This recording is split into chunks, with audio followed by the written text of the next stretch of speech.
高橋哲也さんです。よろしくお願いします。よろしくお願いします。お久しぶりです。お久しぶりです。落とし込み以来ですね。はい、もうお久しぶりなんですけれども。いっぱい釣ったけど、でっかいのがね、なかなか。いや、輝かしいヒラマサを見せていただいて、悔しい気持ちも残りつつ。今回もまたビーストマスター泳がせという竿が新しく出るっていうふうに聞いたんですけど、そう。どんな竿なんですか？強いよ。なんか35キロの重り巻き上げてくるわけだよ。35キロってさ、どんくらい重いかったらさ、それを体験できるのがこの機械。これを引いて人力でまずできるのかっていう。やってみようか、一回。いいですか？どうぞ。35キロって相模湾の木原とかさ、それぐらいのちょっとまだ始まりたてぐらいのサイズですよ。あ、重い。重い。まあなんか引っ張ればなんとかっていう感じですけど。じゃあ35キロどんだけ大変か、この前ちょっと腕怪我しちゃった社長やってもらおうか。ちょっとまだ治ってない。まだ治ってない。この35キロをさ、このリールは持ち上げるわけだ。リールも持ち上げんけど、曲がってった時にやっぱり竿って一番マックス曲がるとこあるじゃん。そっからがさ、生えどころというか見どころなんだけど、それをこのビーストマスター泳がせは新しくなったことで、またより強くなったと。よく哲也さんが電動リールのパワーが強いから、それに対応できる竿っていうことで、これがね、どんどん電動リールが強くなってしまうんで、竿がねちょっと華奢だとさ、やっぱりこう竿が悲鳴上げちゃうの。両方ガンガン巻いても安定して悲鳴を上げずに魚が釣れるっていう、ベストな組み合わせということで、これ穂先絡めて曲がった方がいいね。ダメです。ダメ。それダメです。さあどうなる。持ち上げるってこと？はい、持ち上げてください。できればゆっくりでゆっくり最終かけて。いや。浮いた少し。竿を曲げてもらって、その曲がりとかを体感してもらおうっていう。なるほど、持ち上げることじゃない。そうですそうです。お。どうですかそのしなり？しなりがすごい。もういいよ。オッケーオッケー。つまんないでしょ。ちいちゃんこの15キロ竿を曲げて、この竿の曲がり感触を味わったんだけど、なんかイメージするのであれば、本当に屋久島でものすごい勢いで魚がドンと突っ込んでった時を思い出させるような、でもこんなに曲げてて竿もこう来てるのに安定感があるというか。タリカ大物釣りの手巻きリールも新しくまた出たということなんですけど、手で大物泳がせとかやることある？たまに。そんな時にこの2スピードのタリカとか、力のあるローギアと速いハイギア、何が新しくなったんですか？ドラグの構成が変わってます。今までシングルドラグだったんですけれども、今回ドラグの座金の数を増やしてダブルドラグにしました。ドラグ力少し上がってるんですけれども、それ以上に同じドラグ力をかけた時に無理せずドラグ力が出せてるので、ハンドルの回転が軽い。そこが一番大きなところ。前はレバードラグを前に締めると少し回転が重たくなった気がするんだけど、はい、その重くなる度合いが今回かなり小さくなってます。なので同じドラグ力の時、ハンドルの回転重さがおよそ 30% ほど軽くなってるので、はい、なので魚とのファイトはすごいやりやすくなってるかなと思います。それはもうこの2スピードローギアにしてもハイギアにしても同じ、どちらもメリットがある。全部で6ラインナップっていうことなんですけど、一番大きなところでいうと40番50番があるんですけども、こちらはもう主にクロマグロ、はい、そういった大きなところを狙っていただければなというところです。で真ん中のサイズが20番と25番、こちらはキハダだったり、クエだったり、いろいろなところで使っていただけるオールラウンドなサイズだな。でさらに小さい番手で、今回日本では初めてなんですけど12番と16番というサイズを出してます。こちらに関しては、お手軽にスタンディングファイトしていただけるサイズになってますんで、狙える範囲であればキハダとか、はい、あと例えばですけどジギングに転用される方とかもいらっしゃるんで、そんな中でじゃあ相模湾のキハダを狙うのであれば、相模湾っていうことであれば20、25番の方がおすすめかなと。この辺り25番とかになれば、今回ハンドルノブもT 型になってて、はい、使いやすい、形になってるかなと思いますんで、私の一押しは25番で。いくらおすすめです。高いの？こちらですね。高いこと言うんじゃないよ本当にね。今回13万定価。どうですか哲也さん、13万円。13万円か。奥さんには言えないですよ。内緒で内緒で。でも1台欲しいなと思った時にそれを絞り込むのが面白いね。どのサイズにしようかって。それは2台3台はねなかなかいっぺんに買えないんで、何号がどんくらい曲げるか、そのサイズがいくつか。磯からやったらさ、結構いろんなもの使うんですよ。磯からカジキマグロとかキハダを狙う時に 200m 沖まで風船でムロアジを流していって、そこでかかったらまあ 200m やり取りで使う。400m 最低必要。一応500巻いとくとしたら、このサイズを50に6号8号目いっぱい巻いて男女群島で流したことあるんだけど、まあ釣れても釣れなくても気持ちいいですよ。200m まで岸から室を流していった。船になったのは最近みたいな。あ、そうかね。イソリールって紹介あったんですよね。ああ、そうなんですね。やっぱ船になってくるとどうしてもね、ウィーンってやって、電気で巻いてる間はもういっぱい冗談言うんじゃないですか。全部で6。そう、その中から自分のいいのを選んでもらいたいですね。はい。ありがとうございます。選んでくださいね。哲也さんありがとうございましはい、た。ありがとうございました。松本さん、ご無沙汰してます。はいこんにちは今回ライトゲーム BB がまた新しく出るということで、はいどんなところがブラッシュアップされたのか教えていただけますでしょうか。これ新しいやつですね。まあ見た目はこのちょっと白になってちょっとかっこよくなってる。ガイドが軽ガイドに変わったんで絡みにくいですね。あとこのリールシートですね。X シートのデュアルガングリップ。これが右でも左でもしっかり持てる。保証書がついてます今回は。あ、1年間を。 1年間ですけど、で保証書ついてるとちょっとなんか不注意で折っちゃった時も面積で直せるんでちょっとお得かなと。でまあ2ピースなんで携帯性にも優れてると。で調子はねもうもともとライトゲームって何台もずっと続いててそれを継承してるんで間違いないです。73の MH の195、はいはいはい。これなんかはもう汎用性がありすぎちゃって1本で何でもできちゃう。天秤のタチウオとかアマダイだったりライトアジとかイサキでも何でもできちゃうんで、まあこれからちょっと筆釣りやってみようかなっていう人にはまずおすすめの1本かな。結構おすすめのサウナ。やっぱ BB ってこともあって価格が安いですね。安いっていうか BB イコール安いってちょっとあれなんだけど、まあ BB っていうのは抑えてリーズナブルに、安かろう悪かろうじゃ全然意味がないんで、安くてもしっかり作り込んでますよっていうシリーズですこれ。今回またビーストマスター1000が新しく出たということで。そうですね、ビーストマスター、トシマノのフラッグシップモデルのビーストマスターの1000番、まあパッと見て単形丸見れます。ちょっと小さいですけどね、まあ前の1000番と比べるとまあいろいろ変更されてる点はあるんですけど、この8ドライブの最大の特徴っていうのは片手で操作が完結するんですよ。だから乗り合い線とかで使うっていうのもあるし、プレジャーボートとかでこう操船しながらとか片手がなんか使えない状態での操作ができるっていうのが最大の特徴のリールなんで、そういう方にもちょっと見てもらいたいなっていうリールです。で4号で 300m のラインキャパなんで変な話もほとんどの釣り物に対応できる。だからまあ最初の1台としてはちょうどいい大きさなんで、そういう意味でもちょっと注目の電動リールです。あ、これあれだ、ユニフリーズ。これいいよね。めっちゃいいですよね。めっちゃいいんだよ。全然溶けないですよね。溶けないとかじゃなくて、前のやつよりこれ大きいんだよね。去年出したのが25リッターで、今回30なんですよ。で、30だからタイヤがついてる。で、タイヤがついてるから、当然、取っ手がついてた方が楽。で、これがちょっとこう前のやつってでかかったんで、パタンで倒れたりするとね、大げさだったんだけど、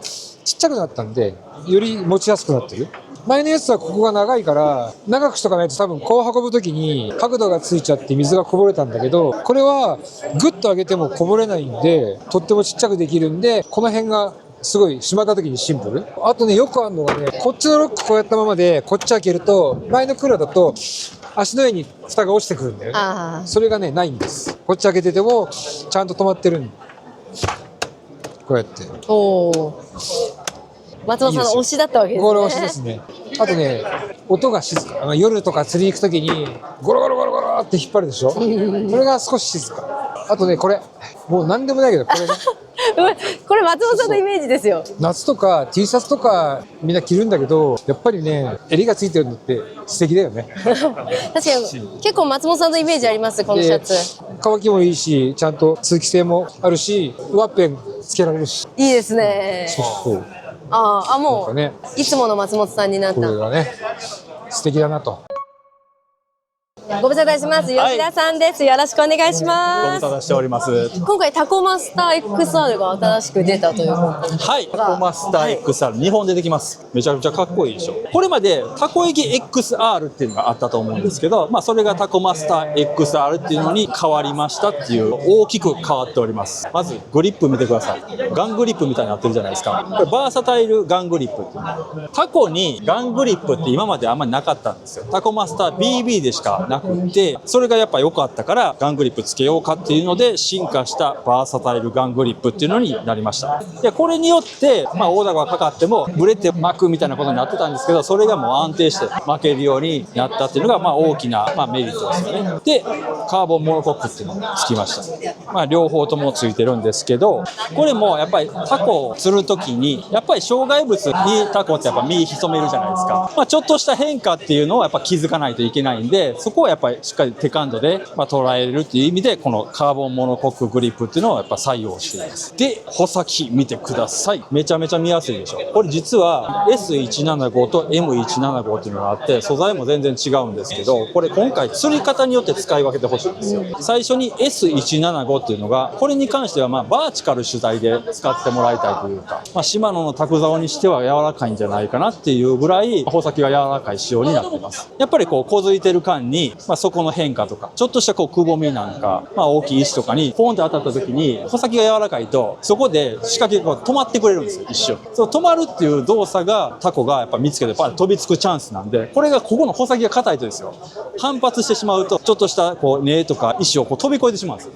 回避してしまうんですよ。実際一番美味しいところっていうのをまあ使えないっていうか、それがやっぱりここ変化あるなっていうところでしっかり一瞬こう仕掛けが止まってくれるような竿にしたのがこの S175 です。で対して M175 っていうのがかなり張りがあるんですよね。まあ、三好とか、まあ、ちょっと角に立ってキャストするような、実際こうタコを探すっていうタイプの方いらっしゃると思うんですけど、そういった方に向けたロッドって言いますか、かなりこうアグレッシブに誘ってタコに見つけてもらって、というかまあタコを探すような釣りに特化したような、こう動かして止めて、タコに一種触らしてからしっかり抱かせて、抱かせるっていうのはやっぱりその技術がある人でないと抱かせれないんですけど、そういったまあ釣り方に特化したようなロッドというのはこう M175 になっているんで、まあ、スタイルによってこう使い分けてもらうのがいいんじゃないかなと。ビギナーさんにはこっちですか？ビギナーさんに関してはこっちですし、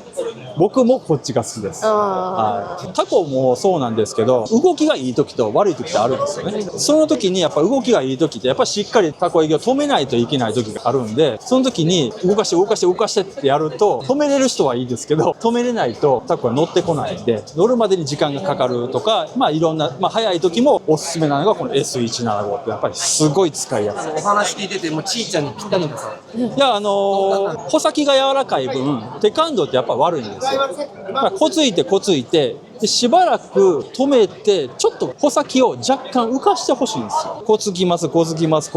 で重りを若干ほんの少しでもいいのでこう浮かしてください。その時にタコが乗ったか乗ってないかがやっぱ分かるんですよ。その確認動作をするかしないかだけでタコの釣果が大きく変わります。ちょっとタコ製品もね、もうロッドだけじゃなくて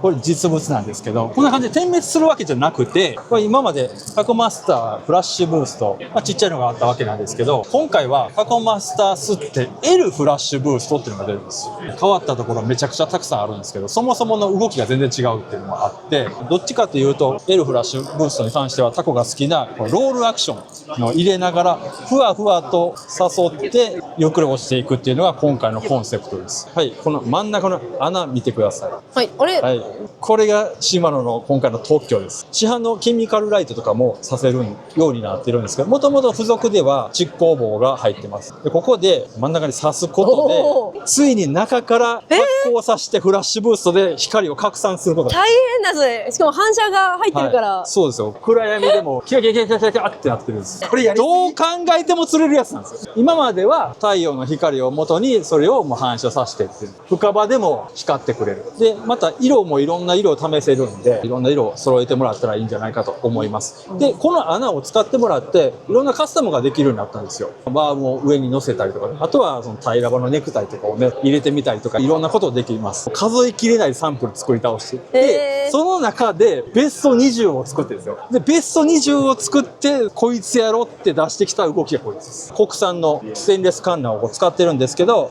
ゲーブの幅、懐をこうやっぱりこう深くして、より刺さりやすくなります。鋭くなってます。もう触れただけで刺さるぐらい鋭い。本当にちょっとコストは高いんですけど、東京湾で使えないなと思って。そうでしょ。光が。でもまあ今回3本になってますんで、よりエギと同じように使えるかなと思います。で、全く動きが全然違うんで、M フラッシュブーストと合わせてもらって、そのコンビで誘うのもありですし、エギと一緒に誘うのもありなんで、まだあります。ちっちゃい穴があります。もういろんなカスタムできるんです。ここにブレードつけてみたりとか、ぜひね、遊び要素もいろいろ含んでますんで、また試してみてください。まだあります。カニのワーム。かわいいの。はい、可愛いでしょ。これね、まあ、明石だと5月の終わりぐらいですかね、まあ、梅雨時期に差し掛かるぐらいになると、水温も高くなってきて、カニが出てきだすんですよ。ほんまにこれぐらいのカニです。釣り上げてきた時に、もう2、3匹抱いてくるっていうことが当たり前なぐらいカニが湧いてくるんですよ。その時に使ったら一人勝ちします。これまでは、まあ、東京湾でもそうですけど、カンナにワーム刺すとか、今はまあ主流になってきてるじゃないですか。刺すと、結構こう、ワームがそこから取れて、まあ、海面漂うみたいなことがあったんですよね。それがやっぱりなくなりましたよね。しっかりこう、伸びる素材なんで、エラストマーっていう素材使ってます。この真ん中で引っ掛けて、こう、カンナを通しても、しっかりこう、パチッと止まってくれるように。ぜひね、その時期に差し掛かったら、このワーム、クラボーイって言います。2.51 使ってもらいたいと思います。ずっとこれ言いたくてうずうずしたんですけれども、今回ですね、こちら、シマノから初になるメタルソリッド、タフテックメタルが発売になります。やっぱりシマノってカーボンのメーカーっていうイメージがすごい強かったと思うんですけど、今回満を持してメタルが出てまいります。特徴なんですけれども、カーボンは手感度がいい。で、軽い。メタルはメ感度が良くて、重たいけれども、しなやかで反発力が低いっていうのが特徴になります。で、今回具体的にカワハギとタチオ、両方出てくるんですけれども、カワハギの説明を鈴木さんお願いいたします。はい。ありがとうございます。フィールドテスターやらせていただいてます。佐々木です。よろしくお願いします。今回ですね、シマノからメタルソリッド、タフテックメタルを搭載したカワハギロッド、ステファーノの攻め、トリプル S175MS という竿が登場いたします。まず、前の部分ですね、こんな感じの柔軟さあります。で、後ろの部分、柔らかすぎないけど、硬すぎもしない。こんな感じの調子になっていて、全体曲げ込むとですね、こういうような調子になっています。トリプル S っていう表記なんで、なんかこう尖ってるんだろうなっていうような表記上見えちゃうんですけど、そうじゃなくてですね、重りを置いた釣りでも、中で重りを切った釣りでも、どっちでもですね、万能的に使えるような調子設計にしていただいているのがこのトリプル S175 になります。なんでメタルなんだと。カーボンばっかやってたじゃないかというところで、じゃあメタルとカーボン、カワハギにおける違いみたいなのをね、ご説明したいなと思います。まず、カワハギ釣り、カーボンロッドがね、楽しいんですよ。正直なところ。何かってやっぱカーボンの特性っていうのは、手に来るカサカサカチカチいう手感度。これがですね、やっぱカーボンのカワハギの釣りの醍醐味かなと思います。ただ、カサカサカチカチ、一瞬だけカチっていって、当たって離しちゃう。俗に言う弾くっていう。あれ多分ね、経験した方結構いらっしゃるんじゃないかと。で、理屈言うと、弾くって本当に弾いてるわけじゃなくて、餌を食べました。離します。これが早いんですよ。カーボンはやっぱ高反発なんで、そこの察知能力が高い。これはメリットでもあり、デメリットにもなってしまう部分にはなります。正直なところ。で、一方このメタル、タフテックメタルはですね、こういう感じで前は柔らかい。で、後ろもある程度柔らかいと。で、あとはですね、反発。低反発ですね。カーボンに比べて低反発なので、魚の口の中に針がね、残りやすい。要は、針が加えます、首振ります。これをですね、自然に表現することができるのが、このメタルという素材、この特性です。だからこそ、弾くっていう状況が1日の中でやっぱ、ちょこっとはね、出てくるんですよ。最盛期であっても、厳冬期であっても。そういう時にですね、投入する、これ4本目の竿として使いたいなっていうのが、このトリプル S になっています。結論ですけど、カワハギはやっぱカーボンで釣るっていうのが楽しい。狙った1枚っていうのは釣れるんですけど、やっぱより深くこの状況で釣りたいなっていう風になった時にメタルという選択肢ができて、それを使いこなせるとですね、メタル、カーボンの二刀流でカワハギの世界さらに広がると思いますんで、ぜひ皆さんね、手に取っていただきたいなっていう一本になっています。ここに来るまでめちゃめちゃ時間がかりましたね。ざっくり言うと、まず僕たちカーボンのロッドのメーカーだったと思うんですけど、今までメタルも使ってきたプロスタッフと、シマノで育って、カーボンで竿で育ってきた私が、どうやってここのメタルにたどり着いたかっていうと、まずカーボンしか使ったことがないんで、メタルってどうやったら使っていいのかわかんないです。ぶっちゃけ言うと、やっぱりここでも書いてますけど、メタルソリッドのロッドって手感度あんまり出ないものが多いんですよ。これは、それが目で出るんですよね。そう。手で出ないけど、目でしっかり出てくれる。そこをしっかりと作り込むのに、めちゃめちゃ時間かかりました。何年かかったんですか？ざっくり4年はかかってます。で、私が企画になる前から、島の実は基礎研究とかもしてまして、そういう開発期間も含めたらもっとかかってると思います。そして、タチウオなんですよ。こっちも時間かかりましたね。こっちもかかりました。こっちね、すごいのが出てくるんですよ。これちょっと持ってみてください。軽い。めちゃめちゃ軽いと思わないですか？これ天野タチウオのロッドです。はい。この軽さは立ちますよ。サーベルマスターエクスチョン攻め 91H170MS っていう MS メタルソリッドも同じメタルソリッドが搭載されてるんですけれども、はい、見てください。このメカンド。これね、メカンドがいいっていうのはやっぱりこのメタルの穂先にする上ではすごく重要なんですけど、僕自身メカンドがいい91っていうのは今まで結構あると思うんですけど、今までない91を作りたかったんですよ。91調子のいいところってやっぱりこうしっかり細かい誘い幅で刻んで当たりを出すっていうことに関してはすごく長けてるんですけど、どうしてもこう当たりが出て天野のどこを加えたかどうかっていうのはこれ分かりにくかった。当たってきてみんな合わせてしまうとか、この91に関してはですよ、当たってからちょっとだけね、ほんの少しだけこう穂先持ち上げてください。この時に天野を加えてたら穂先がわずかに入ったまんまこんな感じで穂先が戻ってこないです。加えた瞬間がメカンドでも分かるロッドなんです。ただ柔らかいだけでもダメだし、硬いだけでもダメなんで、そこのバランスを作るのがこの子めちゃめちゃ難しかったんですよ。穂持ちが硬すぎてもこの味出ないんですよ。だからメタルだからといって出せなかった。だからやっぱりしっかり当たりをこう選んでかけに行くっていうのがこれからのやっぱり天野タチウオの時代だと思うので、ぜひねそれができる91っていうのがこのサーベルマスター F7 の攻め 91H170MS 使ってもらいたいですね。ぶっちゃけ視聴者の皆さん多分他のメーカーさんとぶっちゃけますね。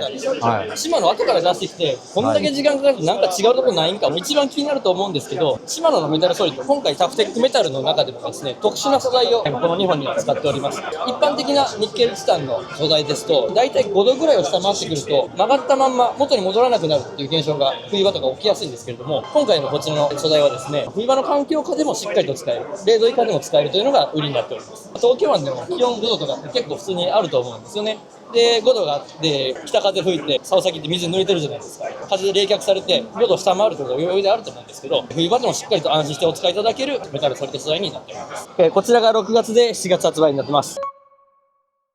ホースマスター600、ホースマスター300が春からアップデートされるんですか？いやこれ今日公開なんです実は。いやちょっと知らなくて、ピックアップ重宝って知ってます？わかんないです。何ですかそれ？リールのピックアップボタンっていうのはこれまであったんですよ。ちょい巻き機能ですよね、簡単に言えば。そのボタンを押すことでちょい巻きしてで当たりを出させてするっていうのがピックアップ重宝なんですよ。簡単に言えばですよ、ストップ&ゴーって支えますよ。巻いてきて止めるっていうのを電動リールで簡単に行える機能なんですけど、それが今年の春からこのホースマスター300とホースマスター600をお持ちの方ですよね、アップデートのサービスっていうのがあるんですよ。それをアップデートすることでこうなります。 P ってこう、はい、書いてありますね。はい、これピックアップのモードになるんですけど、こうすることで巻き上げボタンですよね。こっちが巻き上げだと思うんで、巻き上げと反対側のボタン、減速側のボタンを押すことでちょい巻きができるようになるんです。これね、大阪湾でもかなり流行ってる釣り方で、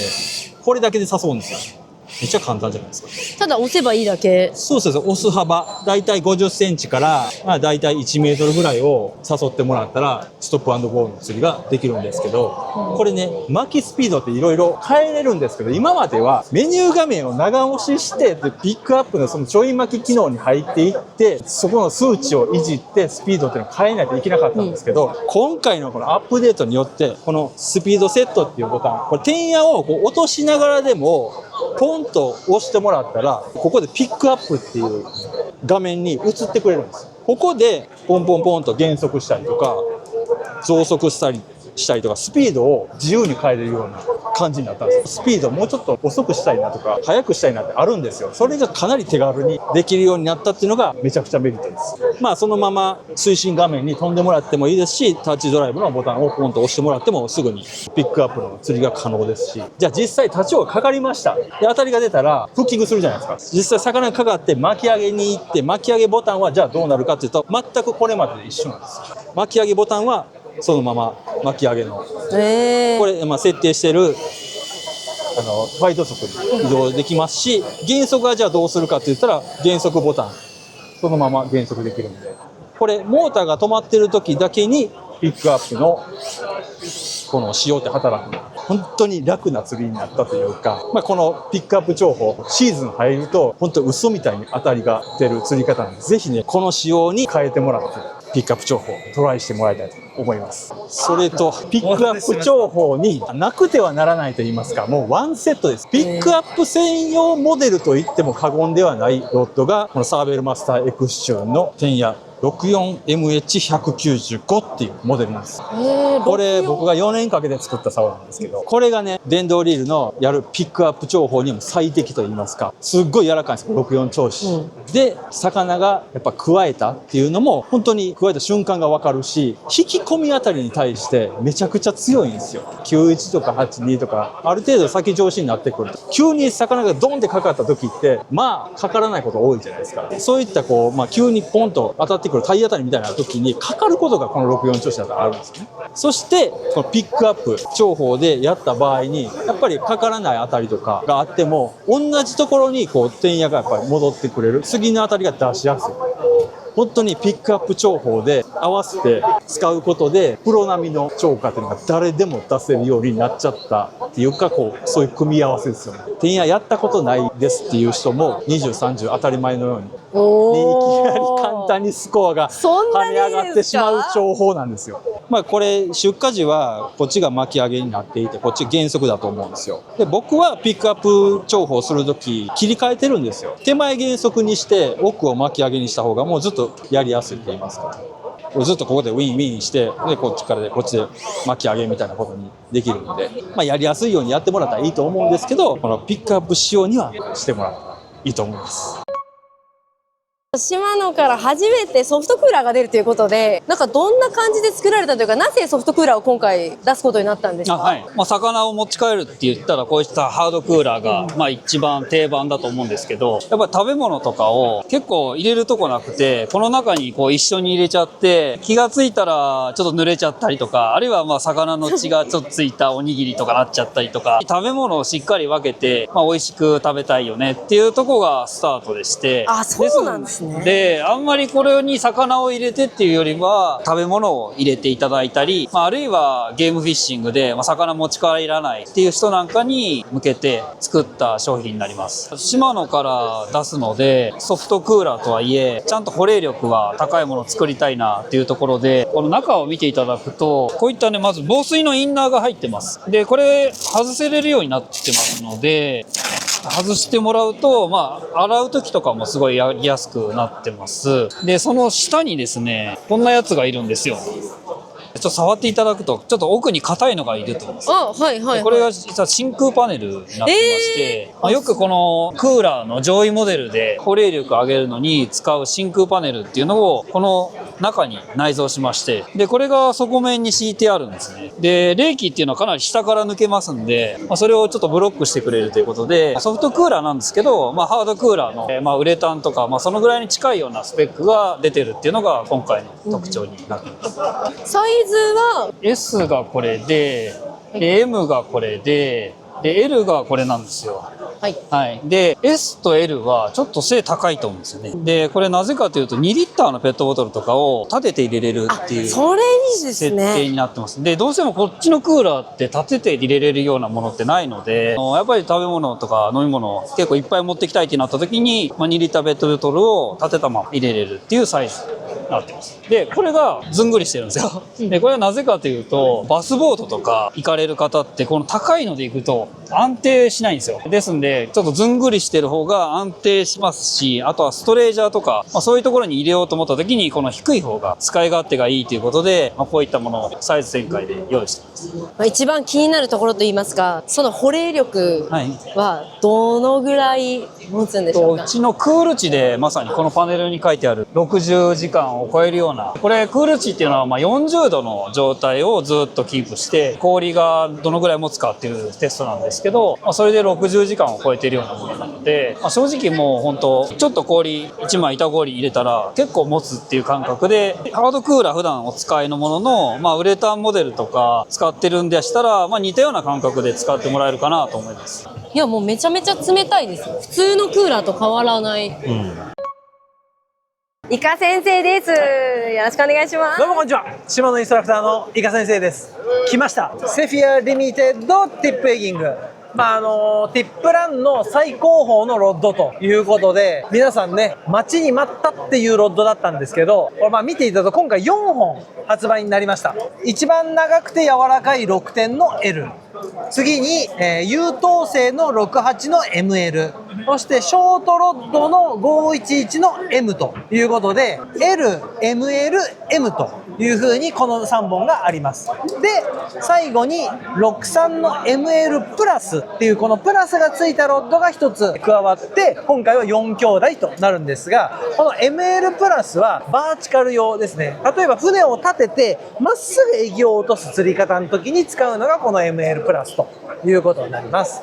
いろんなエリアで使うことにはなると思うんですけど、例えば柔らかいロッドなのでガンガンしゃくりたい人はこの6点の L、 ショートロッドでチャッチャッチャッチャッチャっていうしゃくりをしたい人は511の M。 どっちでもいいしどっちもやりたいし、リミテッド買うんだったら外したくないしっていうことになると68の ML でどっちでもできますよっていうことで、非常に優等生って言ったのはそういう理由ですね。こちらがバーチカル用になってくるので、ちょっと水深があるエリアとか船を立てているところっていうのは63の ML プラスになりますということで、状況によって、あとは船によって、あとはその人のスタイルによって長さと硬さを選んでってもらって1本決めてもらうという感じになります。じゃあこのロッド全部合わせて何がすごいのかっていうと、見てもらうと分かるんですがめっちゃ細いんです。とにかく細く作ってある。なのに強度が強くて折れにくい。なので細くなってる分しゃくった時に非常にしゃくりやすいという風に、アオリイカを釣るにあたって非常に使いやすいロッドになってる。でこちらの穂先もですね、当たりを見るこの部分がですねオレンジ色に塗ってあるので非常に見やすくなっています。で穂先が外れるので、なんだったらグリップもこうやって外れちゃうので、こうやって3分割になるんで、しまい寸法も短くなりますし、アオリイカの場合は結構ね穂先を絡めて折っちゃう方もいるんで、もし折れても穂先の交換だけで済みます。最後このグリップ部分ですね、ちょっと形状が新しい形状になって、この手のひらのちょっとくぼんだところにピタッとはまるように作ってあるんで、ロッドをこうやって握った時にこのしっかりとね手に馴染むような形状になってるということですね。であとラストなんですけど、ガイドが全部シマノの専用ガイド、もうシマノのために作ったシマノのガイドということで、曲がりだったりとかファイトしてる時の余計な悪さをしない、もうシマノのこのロッドのために作ったガイドということになってますので、この辺もですねより専門的な釣りにはなりますけども、皆さんがですねいろんなエリアで使ったり、船だったり状況だったりで選んでもらえるように作りましたので、ぜひこれ使っていただいてアオリイカ釣ってください。鈴木慎太郎さんです。よろしくお願いします。よろしくお願いします。どうしたの？ミッドゲーム BB がまた新しく出るって聞いて。そうなんですよ。まずそのミッドゲームっていうね、この名前、分かりやすく言うとライトゲームよりもしっかりしたゲームロッドに仕上がってる。結構さ、専用ロッドっていろいろあるじゃないですか、名前のついた。ちょっとそこまで一本でその釣りしかできないっていう竿じゃなく、例えばヒラメ竿とかってヒラメしかできないじゃないですか。でもこのミッドゲームだと様々なね、自分の狙いたい魚種に合う時があるんで、そういう汎用竿です。ライトゲームよりもしっかりした汎用竿。特徴、価格帯です。お手頃ですね。お手頃です。非常にね、お買い求めやすい価格帯になってます。ライトゲームって基本的には穂先がほとんどがカーボンソリッド。今回のミッドゲーム BB はグラスソリッドです。もちろんカーボンソリッドはカーボンソリッドのいいところもあるんですけど、やっぱりちょっとしっかりした竿にグラスソリッドでこう仕上げていくと滑らか、ソフトな感じ。ピンピンって来ない。要は目で当たりを取るような釣りなんかには非常に向いてて、さらにこうしなやかに入るんで、こうやり取りの方もね、安心してやれる大体のシリーズが整ってます。今の時期ね、外房から茨城にかけて今一番ヒラメが盛んだと思います。でここ最近ね、大原でもね釣れてるサイズが2キロから3キロがアベレージサイズ、中には5キロ6キロ、特にねこれくらいしっかりしたゲームロッドでやるのもありなのかな。だから買い替えるタイミングと専用ロッドともう1本汎用竿だったら1本ね用意しておくと非常に釣りの展開作りが面白くなって味付けの方も良くなると思うんで、ぜひね新しくなったんで使ってみてください。いつ実は大原ってヒラメのイメージがみんななんかちょっとこう秋っぽいイメージがあるんだけど、実はこの寒のヒラメ大原って実はやばいんですよ。年明け初釣りが大原は4日からだったんですけど、4日から今日まで大ビラと言われる3キロ以上のヒラメ2週間足らずで20枚くらい釣ってるんですけど、そんなに釣れるんですか？釣れる。それ慎太郎さんだからじゃなくてですか？そんなことない、自慢じゃないんですけど、いや自慢です。昨日2キロから3キロ8枚。すごい。自慢じゃなくて事実ですね。急げってか。やばい。これアップされる前に急いでいかないと。そんなんですね。餌半端なく入ってきてるんですよ。前足の群れが入ってきてて、そこになんとクジラが3頭います。ダメじゃないですか。でもね釣れるんですよ。そんな感じになってたんですね、今大原は。ステラのコーナーに来まして、田代船長です。はい、どうも皆さんこんにちは。よろしくお願いしインストラクターます。の田代誠一郎です。今回今持たれてるステラと、あとロットの方も新し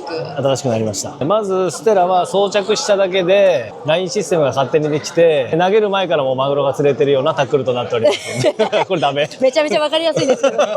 りあえずこれ使っとけば大丈夫だよみたいな。これ使っとけば大丈夫ぐらいの仕上がりにはなってると思うんですけど、まずまあロットからいくと、今僕が持ってるのは 72XXXHG、 ちょっと長いですね。一応僕のおすすめでクロマグロを釣るのによく使ってるロットです。前回のやつと何が違うかっていうと、グリップがまず拳一つ分伸びてます。グリップが伸びてるっていうのはこうなぜ伸ばしたかっていうと、マグロって結構そのギンバルの位置が下の方にあるので、リフトする時に結構上の方を持つんですよ。前だったらここぐらいまでしかグリップがなかったので、ブランクスを持ってリフトしてたんですよ。でも今回その1個伸びることによってちゃんとしっかりと持てるようにグリップが拳1個分伸びてます。であともう1個大きく変わったのがこのガイド。これね、何でも入りそうなでかい超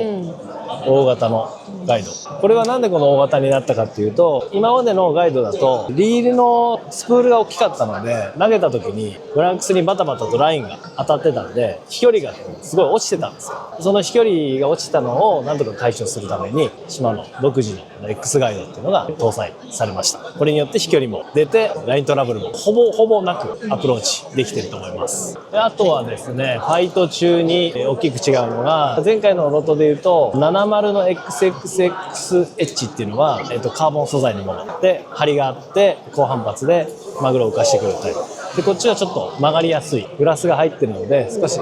先が曲がります。でも根元のフランクはパワーが残ってます。カーボンよりも少しちょっと楽にファイトができるような仕様になってるんですが、それでも魚はグイグイ浮いてきます。100から150キロぐらいのマグロはこの竿で10回ぐらいファイトしたんですけども、ほぼほぼ15分から20分ぐらいで本当ですか？ほとんど上がってる感じ。だからこんなに楽にファイトできたのないなっていうぐらいのロットになってます。で、ステラは今回で出たのは25000番 PG3 万もあります。18000番から3万番が出てるような感じですね。大きく変わったのはやっぱりドラグ、今回かなり変わってます。X タフドラグっていうので両方からこうサンドしてドラグが効くようになってるんですけれども、従来のドラグの10倍以上。10倍ですか？ 10倍以上それは大変ですね。体感的にはちょっとよくわからないんですよ。10倍以上って聞いても。ね、10倍海洋圏みたいなね、ちょっとよくわからないんですけど、でもその耐久性は10倍以上ってことです。僕はアメリカでしかちょっとマグロとファイトして使ってないんですけれど、10回ファイトして、その後ドラグを触っても、ドラグ力が落ちることなく、マックス30キロかかるんですけど、30キロかかってました。で、さらにそのシマノのそれをきついテストしたらみたいなんですよ。ドラグをかなりキンキンに締めてドラグ出して、壊れるぐらいのテストをして、一回なんかちょっと焼き付かせたりとか、故障させるぐらいのことをやったらしいんですよ。で、そこからまた改善してさらに強いドラグになってるみたいなので、私がアメリカで使った時よりもまたハイスペックに仕上がってるっていうことを、先ほど聞きました。アングラがね、ちょっと大変になるぐらい道具のレベルがかなり上がってるんで、最近魚がでかいんですよね。この3年ぐらいは。100キロが当たり前になってるぐらいのナブラもあるし、100から300キロぐらいまでのターゲットにするときに、この道具があればかなり安心してファイトができるんじゃないかなと思ってますので。ちなみに魚大きくなってるのに、その3万以上が出るかと思いきや2万5千が出てる。3万はもちろん出るんですけど、海域によって水深とか潮の流れとかそういうのが全然違うんで、2万5千番って昔で言うとマックススプールなんですよ。2万マックススプールを2万5千表記にしたっていうだけなので、大体ほとんどの海域がこのクラスのリールでカバーできるんじゃないかなと思ってます。例えば伊豆の方だと水深が600メーターとかそれぐらいあるようなとこだとダブルヒットとかすると多分3万番クラスのリールに12号巻いとかないと多分対応できない。